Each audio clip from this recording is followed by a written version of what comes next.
Bonjour à tous, aujourd'hui une recette délicieuse, sublimissime. On va faire un fondant au chocolat et on va le faire avec des griottes aujourd'hui. Pour ce fondant, on a besoin d'un chocolat, un chocolat assez fort en cacao. On en a besoin de 125 grammes. Il faut 50 grammes de beurre, du beurre doux, 60 grammes de sucre, des griottes, une petite cuillère à soupe de farine et 3 œufs qu'on a clarifiés, les jaunes et les blancs. Première étape de notre recette, on met à fondre au bain-marie notre chocolat avec notre beurre. Un conseil, une recommandation quand on fait un bain-marie, on évite toujours de mettre l'eau en contact avec le saladier.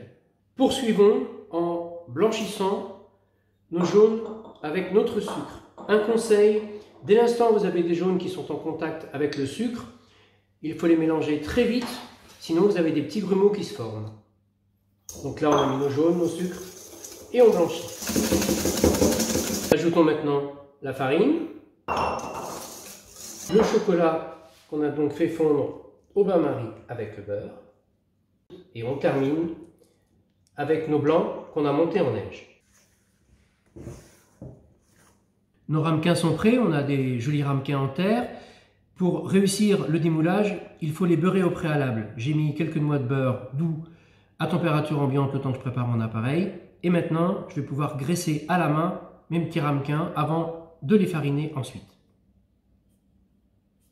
Tous nos ramequins sont parfaitement beurrés. Préférez une noix de beurre que vous avez laissée à température ambiante plutôt qu'un morceau de beurre que vous avez fait fondre. Ça ne donnera pas le même résultat. Il faut vraiment qu'il y ait une couche de beurre sur l'ensemble de vos ramequins. Dernière étape, on farine. Je prends mon ramequin, je prends un peu de farine, je me mets au-dessus d'un petit plat pour récupérer l'excédent de farine qui va tomber. Je le mets dans le suivant et j'en profite pour tapoter. Il faut vraiment qu'il n'y ait pas un excédent de farine et que ce soit parfaitement tapissé. Nos ramequins sont parfaitement beurrés et farinés. Vous pouvez éventuellement, si vous le souhaitez également, utiliser du cacao amer en lieu et place de la farine. On ajoute notre appareil à fondant et on veille vraiment à remplir nos ramequins aux 2/3, pas beaucoup plus.